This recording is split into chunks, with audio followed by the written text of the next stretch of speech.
तर आता मी पुन्हा सुरू करतो. जे तुम्हाला मागच्या स्लाईडमध्ये आपण बघितलं तर शरीर रचनादृष्ट्या पुरुष जननेंद्रियामध्ये शिश्नाचे जे दोन मुख्य भाग मी तुम्हाला सांगितले की एक अटॅच्ड पोर्शन, दुसरा फ्री पोर्शन किंवा ज्याला बॉडी असे म्हणतो. तर ही जी बॉडी आहे ही बॉडी मुख्यतः तुम्हाला यामध्ये तीन पेशी रूट जे पार्ट आहे यामध्ये तुम्हाला विशेषतः तीन पेशी दिसतील. ते म्हणजे दोन क्युरा पेशी आणि एक बल्ब पेशी. तर या स्लाईडमध्ये हे खूप विशेषत्वाने तुम्हाला स्पष्टपणे दिसू शकतं. मी त्याला एलोबरेट करण्याचा प्रयत्न करतो.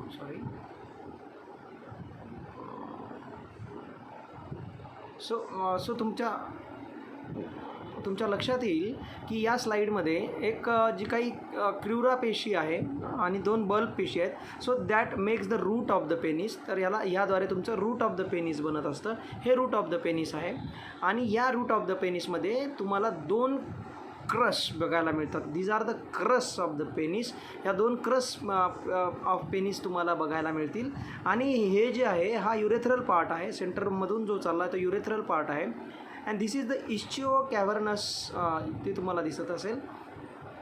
सो आणि हा जो सेंटरचा पार्ट आहे हा ज्याला आपण bulbospongiosus covering the bulb of penis जो आहे, तर हा पार्ट तुम्हाला सेंट्रली जाताना दिसतो. तर हे झालं तुमच्या रूट ऑफ द पेनिसचे पार्ट, ज्यामध्ये मुख्यतः तुम्हाला क्रस ऑफ द पेनिस बघायला मिळतो. क्रस ऑफ द पेनिस या दोन प्रकारच्या मसल्स असतात ज्या की पेल्विक कॅव्हिटीला अटॅच झालेल्या असतात. तर दुसरी एक बल्ब जे तुम्हाला बघायला मिळतो, जी सेंट्रली तुम्हाला जाणारी मसल्स तुम्हाला जाताना बघायला मिळते. अशा या तीन पेशींचे जे मूळ आहे, ज्याद्वारे तुमच्या पेनिसचा मूळ ज्याला आपण रूट म्हणतो हा बनलेला असतो किंवा अटॅच्ड पोर्शन बनलेला असतो. आता जर तुम्ही बॉडी ऑफ द पेनिसचा जर विचार केला तर बॉडी ऑफ द पेनिसमध्ये मुख्यतः तुमच्या लक्षात येईल की यामध्ये तुम्हाला तीन प्रकारच्या मसल्स पुन्हा यामध्ये दिसतील. विशेषतः तुम्हाला स्पष्टपणे इथं मी तुम्हाला पुन्हा एकदा हायलाईट करून दाखवतो. सो ह्या युरेथ्राचा पार्ट समोर गेलेला आहे. सो जेव्हा तुम्ही यामध्ये ऑब्झर्व कराल तर तुम्हाला या बॉडी ऑफ द पेनिसमध्ये कार्पस कॅव्हर्नोसम आणि कार्पस स्पॉन्जिओझम, तो जो काही कॅव्हर्नोझमचा पार्ट आहे, कॅव्हर्नोझमचा पार्ट हा एक्सटर्नल पार्ट आहे. वेअर द कार्पस स्पॉन्जियमचा जो पार्ट आहे तो तुमचा इंटरनल आहे. त्या मानाने तो आतल्या बाजूने असणारा आपला पार्ट आहे. वरची तुमच्या लक्षात येईल की ग्लान्स पेनिस आहे आणि परप्युरा आहे. सो हे सगळे पार्ट्स मिळून तुमच्या बॉडी ऑफ द पेनिस बनवत असतात. सर आता जर तुमच्या लक्षात आलं तर प्रत्येक क्युरा पेशी ही प्युबिक आर्चच्या मार्जिनला अटॅच झालेली असते. या क्युरा पेशी ह्या इस्चिओ कॅव्हर्नसने आच्छादित केलेल्या असतात किंवा त्याला कव्हरिंग मिळालेली असते. ती म्हणजे इस्चिओ कॅव्हर्नसची. इस्चिओ कॅव्हर्नसच्या कव्हरिंगमुळे त्यांना एक सपोर्ट मिळतो आणि अशा प्रकारे या क्युरा पेशी या प्रोटेक्टेड असतात आणि ह्या त्याच्या भोवती आणि त्या अटॅच कुठे असतात तर या अटॅच असतात तुमच्या पेल्विक कॅव्हिटीला. तर आता जर तुम्ही आतमधली पेशी बघितली, विशेषतः रूट ऑफ द पेनिसमधली, तर ती म्हणजे बल्ब पेशी. तर ही बल्ब पेशी जी आहे ती पेरियानल मेम्ब्रेनमध्ये दोन्ही क्रशच्या मध्ये आहे आणि दोन्ही बल्ब ही जी क्रशच्या मध्ये आहे तर ही मुख्यतः बल्बो स्पॉन्जिनियसने आच्छादित केलेली असते. तिला पण जसं तुम्हाला सांगितलं की जी एक्सटर्नल तुमची क्युरा पेशी आहे तिला इस्चिओ कॅव्हर्नसने आच्छादन असतं. तर जी सेंट्रलला जी बल्ब पेशी आहे तिला बल्बो स्पॉन्जिनियसचं आच्छादन असतं. कारण अल्टिमेटली मसल्सला कुठल्या ना कुठल्या पद्धतीने सपोर्ट करणे, त्याला आवरण देणे हे सुद्धा गरजेचं आहे त्यांच्या प्रोटेक्शनसाठी. अशा पद्धतीने ही जी तुमची क्युरा पेशी आहे, ही जी बल्ब पेशी आहे, क्युरा पेशी ह्या प्युबिक आर्चला अटॅच असतात आणि इस्चिओ कॅव्हर्नसने त्या आच्छादित असतात. तर बल्ब ह्या पेरियानल मेम्ब्रेनमध्ये असतात आणि दोन क्रशच्या मध्ये त्या असतात आणि ह्यामध्ये मुख्यतः बल्ब पेशी या बल्बो स्पॉन्जिनियसने आच्छादित केलेल्या असतात. So this picture very clearly explains you the anatomical structure of your penis, की कशा पद्धतीने रूट पार्ट कसा असतो, तुमची बॉडी पार्ट्स कसा असतो, कुठल्या मसल्स एक्सटर्नली इंटरनली त्यामध्ये असतात, कुठल्या पद्धतीचं त्याला आवरण किंवा आच्छादन असतं. सर आता तुम्हाला बॉडीच्या पार्टमध्ये जर ज्या पद्धतीने मी तुम्हाला सांगितलं की कॉर्पस कॅव्हर्नोझमचा एक पार्ट असतो, दुसरा पार्ट असतो तो म्हणजे कॉर्पस स्पॉन्जिओझम. स्पॉन्जिओझमचा. कॉर्पस कॅव्हर्नोझमचा पार्ट हा बाहेरच्या बाजूला तुम्हाला बघायला मिळेल, कॉर्पस स्पॉन्जिओझमचा पार्ट हा तुम्हाला आतल्या बाजूला बघायला मिळेल. तर हे दोन्ही मसल्स वरच्या बाजूला बॉडी ऑफ द पेनिसच्या बाजूला तुमच्या पूर्ण स्ट्रक्चरमध्ये खूप महत्त्वाचा भाग काम करत असतात. कारण कॉर्पस स्पॉन्जिओझम, कॉर्पस कॅव्हर्निझम ह्या एक्सटर्नल प्रेझेंट होणाऱ्या पेशी आहेत, ज्याचा रोल सेक्शुअल ॲक्टिव्हिटीमध्ये खूप जास्त प्रमाणात असतो. कारण ह्या दोन्ही पेशी या शारीरिक उत्तेजनादरम्यान विस्तारित होतात, कारण त्या ठिकाणचा जो ब्लड सप्लाय आहे तो वाढला जातो. So this is another physiological explanation की इरेक्शन ऑफ द पेनिस कशा पद्धतीने होतं आणि त्यामध्ये या मसल्समध्ये असणारा जो काही ब्लड सप्लाय आहे तो कशा पद्धतीने पार्ट करतो, कुठल्या तो पार्ट्स वेगळा आहे. आपण या लेक्चर सिरीजमध्ये सध्या तरी याचा उल्लेख करणार नाही आहोत. आपला मूळ उद्देश शरीराची रचना समजून घेण्यापुरता मर्यादित आहे. सध्यापुरता फिजिओलॉजिकली आवश्यकता असल्यास आपण तो पार्ट निश्चितपणे घेऊया. तर वरील दोन्ही पेशी ज्या तुमच्या बॉडी ऑफ द पेनिसमध्ये तुमच्या लक्षात येत आहेत, ह्या पेशी कॉर्पस कॅव्हर्निझम हे तुम्ही जर लक्षात घेतलं असेल तर कॉर्पस कॅव्हर्निझम हे क्युराचा पुढचा भाग आहे आणि सदरील पेशी या ग्लान्स पेनिसच्या खाली कोनिकल स्वरूपामध्ये शेवट पावतात. म्हणजे कसं तुमच्या लक्षात येईल, ह्या ठिकाणी येऊन तुमची जी काही कॉर्पस कॅव्हर्निझम आहे ती नाही का कोनिकल स्वरूपामध्ये कोनिकल शेप घेते ती आणि अशा पद्धतीने ती एंड होत असते. दिस इज द एंड पॉईंट किंवा ज्याला आपण पेशीचा शेवट ज्याला म्हणतो आपण, तर ते तिथे येऊन ते स्थिरावतात. सो दिस इज एका कोनिकल शेपमध्ये येऊन ती स्टॉप होते. तर सदरील पेशीभोवती मजबूत असे फायबरस एन्व्हलप असतं, त्याला आपण ट्युनिका अल्बेंजेनिया असे म्हणतो. सो ही जी तुमची पेशी आहे याच्याभोवती जे कव्हरिंग दिलेलं आहे, सो जसं मी तुम्हाला सांगितलं की मागच्या बाजूला रूटला असताना सुद्धा त्यांना कुठल्या ना कुठल्या याचं एक आवरण देण्यात आलेलं आहे. तसंच जसं मी आय जस्ट रिपीट,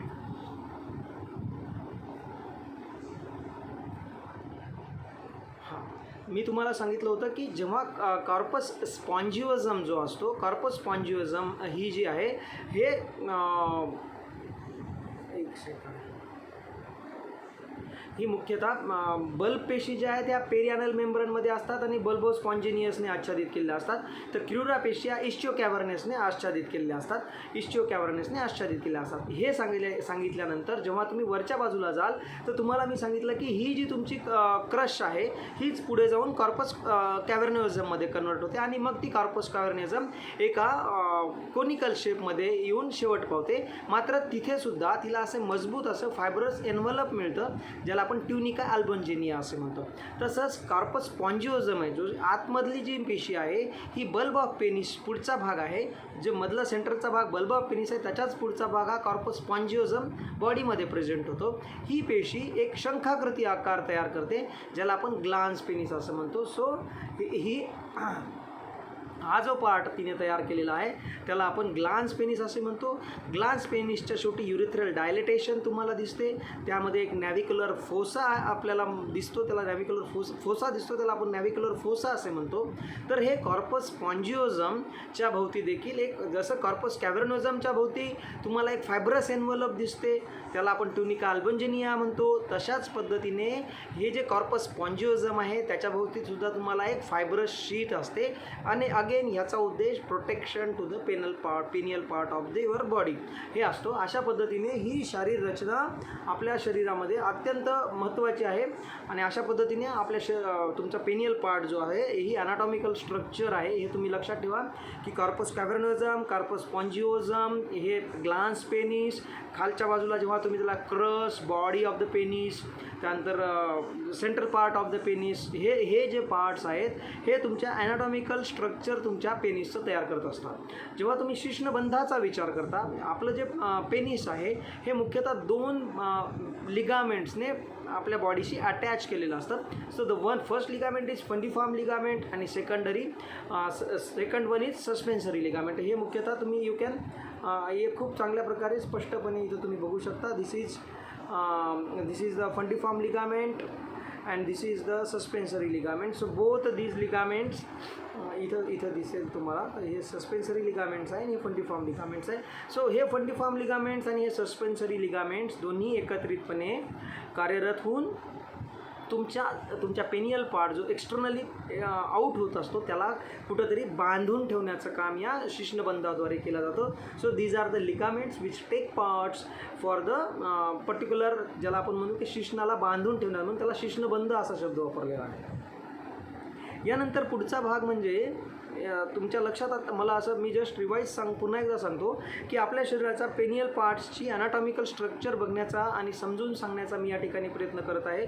तर हे समजून सांगत असताना मी तुम्हाला सांगितलं की क्रश, त्यानंतर ज्याला आणि तुमची म्हणजे रूट ऑफ द पेनिस, त्यानंतर बॉडी ऑफ द पेनिस, त्यानंतर मी तुम्हाला सांगितलं की जेव्हा तुम्ही रूट ऑफ द पेनिसमध्ये असाल त्या ठिकाणी 3 मसल्स असतात, विशेषतः दोन मसल्स असतात ह्या तुमची जी काही पेरियानल पाऊचमध्ये त्या पॅक केलेल्या असतात आणि मुख्यतः पेल्विक कॅव्हिटीला ते अटॅच झालेले असतात. सेंट्रलला जी असतात ती बल्ब मसल्स असते. वर जेव्हा तुम्ही पार्ट बघता त्याचा किंवा ज्याला आपण बॉडी ऑफ द पेनिस असं म्हणतो, बॉडी ऑफ द पेनिसचा विचार करण्याचा जे क्रस आहेत तेच कॉर्पस कॅव्हर्निओझम बनतात, जे बल्ब आहे ते कॉर्पस स्पॉन्जिओझम बनतात. कॉर्पस कॅव्हर्निओझम कॉर्पस कॉर्निओझम एंड होतो एक कोनिकल शेप स्वरूपामध्ये, एक कोनिकल शेपच्या एंडला ते एंड होतात आणि त्यांच्या भोवतीसुद्धा एक फ्युजिफॉर्म लिगामेंट त्यांच्या भोवतीसुद्धा एक आवरण तयार करण्यात आलेलं असतं. तशाच प्रकारचं फायब्रस आवरण तुम्हाला कॉर्पस स्पॉन्जिओझमलाही देण्यात येतं. हे दोन्ही देण्याचा उद्देश त्या ठिकाणी जास्तीत जास्त प्रमाणात प्रोटेक्शन ठेवणे हाच असतो. यानंतर मी तुम्हाला सांगितलं की जे काही तुमचे पेनियल पार्ट असतो ते फंजिफॉर्म लिगामेंट आणि सस्पेन्सरी लिगामेंट यांनी आपल्या शरीराशी अटॅच केले जातात, जेणेकरून पेनिस आपल्या बॉडीला अटॅच होतो. यानंतरचा पुढचा जो भाग आहे तो म्हणजे या ठिकाणी होणारा रक्तप्रवाह. कॉर्पस कॅव्हर्निओझम यामध्ये मुख्यतः डीप आर्टरी तुम्हाला बघायला मिळतात. कॅव्हर्निओझम आतला भाग, बाहेरचा भाग, डीप आर्टरीज तुम्हाला बघायला मिळतात. तर डॉर्सम, ग्लान्स पेनिस यामध्ये तुम्हाला डॉर्सल आर्टरीमध्ये बघायला मिळतात. याद्वारे रक्ताचा प्रवाह सुरळीत ठेवला जातो.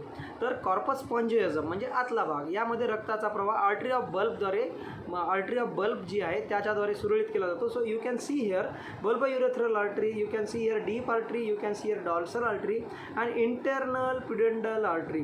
तो इंटरनल पुडेंडल आर्टरी ज्या आहेत ह्या फिमोरल आर्टरी, तिची एक शाखा जी आहे ती सुपरफिशियल एक्सटर्नल पुडेंडल आर्टरी म्हणून आहे, ज्याच्याद्वारे शिश्नाची त्वचा व फेसिया ऑफ द पेनिस या ठिकाणी रक्तप्रवाह केला जातो. हा विषय खूप जास्त महत्त्वाचा आहे.